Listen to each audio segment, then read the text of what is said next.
Hello, buddy. Welcome back to another episode of your OGR. As today is game 54, as the Edmonton Oilers went up against the Montreal Canadiens and walked away with a big 4-3 victory in overtime. As Mr. Connor McDavid got the game-winning goal, and I just can't end this sentence off with saying something that Quinn would always say, and that's a little bit of a overtime winner by Connor McDavid, baby. And it was a gorgeous goal, a beautiful breakaway. He looks back, he sees no one there in his sight, he just dangles a little bit and gets it past Jake Allen for a big victory. And I mean this is a game that really, doesn't mean a lot, but I guess this is a game that, where you get your momentum, and I feel like the Oilers really have a lot of momentum coming into the playoffs right now, without a doubt.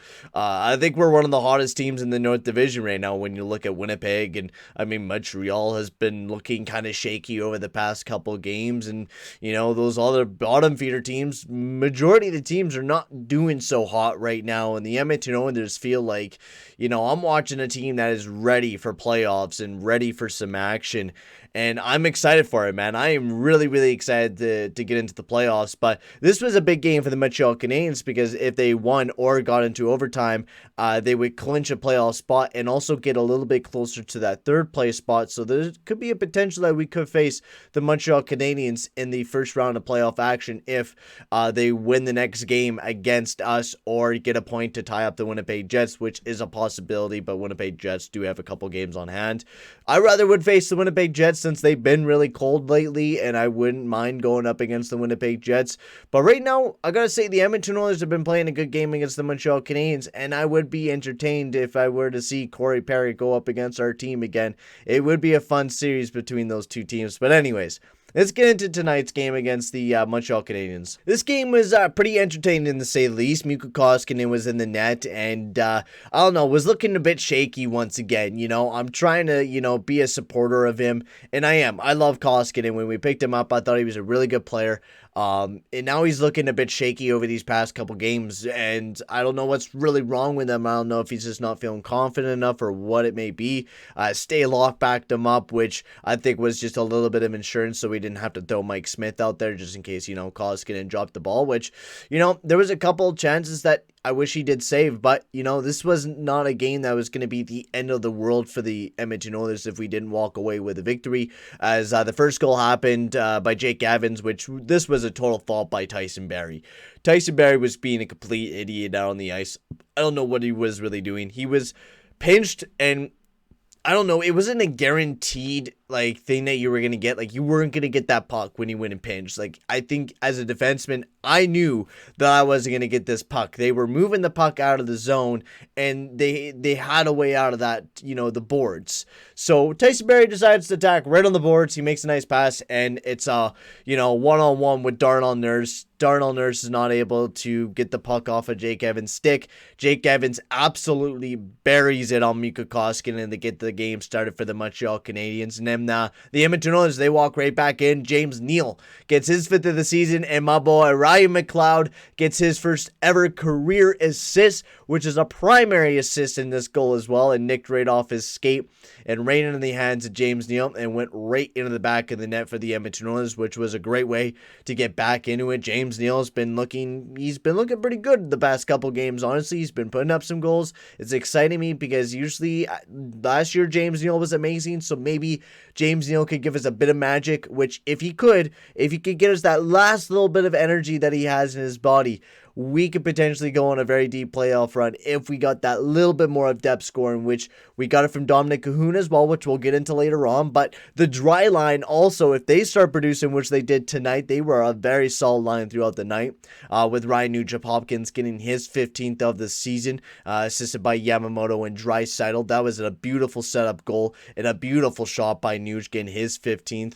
And then Paul Byron gets things tied back up at 2 there in the second period with his 5th goal. That was one where he was left wide open. Darnell Nurse kind of went after the guy that was going to get it originally, which I think Koskinen would have made the easy save, but it was a good defensive play. Just Draisaitl didn't track down Byron because Byron got away from Draisaitl and was left wide open and buried it in the back of the net for the Montreal Canadiens. But then we that's not striked. There we go. There's my proper wording. Striked right back.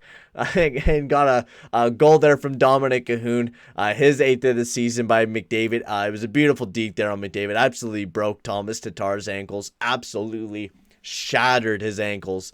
And then made a nice pass to Cahoon, who got his 8th of the season, which is nice to see him start producing and getting that little bit of McDavid juice up like always. And then in the third period, but he is being in the right spots. Like, I give Dominic Cahoon that he could pass the puck very good on that line, and that's why I really like him alongside of McDavid, because he knows who to pass to the most. McDavid, get it on McDavid's stick, and you can move it around yourself too, because he does a great job at dangling, but he knows McDavid could do a better job than him, so he goes right in front of that net and he positions himself right in that great juicy spot in front of the net. And also Caleb Jones did a great job out there setting up this play as well, who got his 4th assist on the year.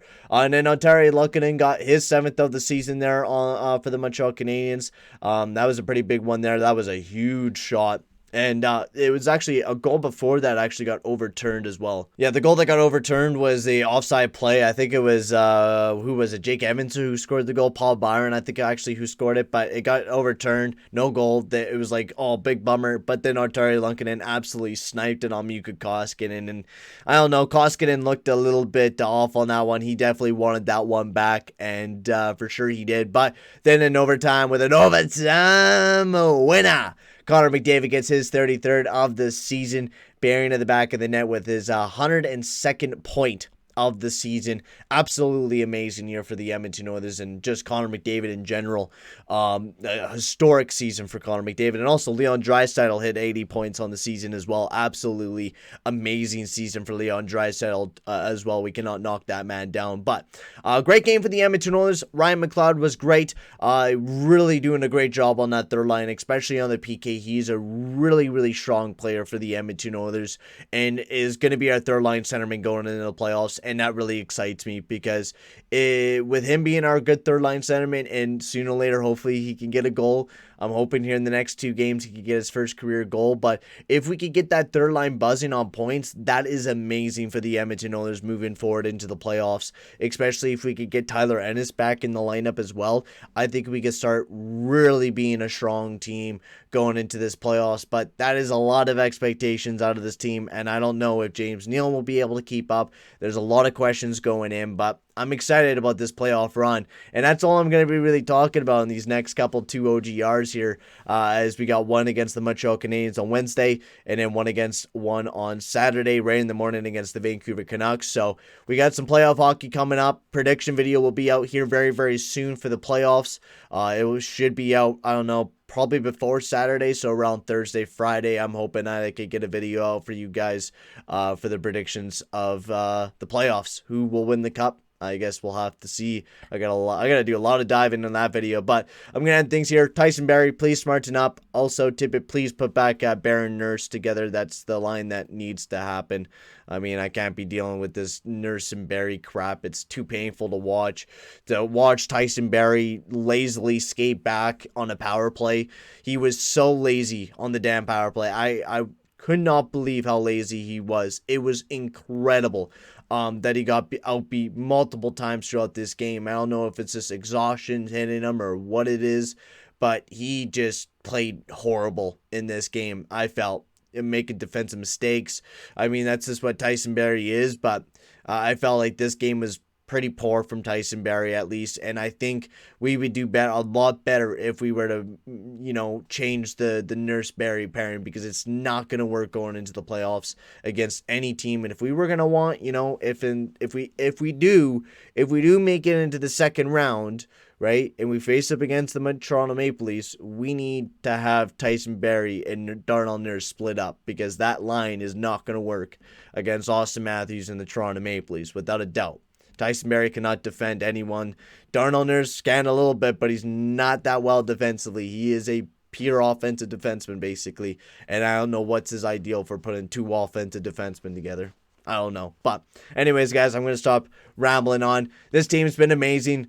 And no doubt about it, Ethan Barrett's been exciting. There's so many exciting players on this team right now, not just Tyson Barrie pissing me off, but this team's exciting to watch. I can't wait for playoff hockey. Saturday, they announced the Boston Bruins Washington Capitals game, so that should be an exciting one. I cannot wait to watch it, but for right now, guys, I'm going to sign off here. Thank you very much for watching. Make sure to like and subscribe, and I'll see you guys all in the next one. Adios, amigos.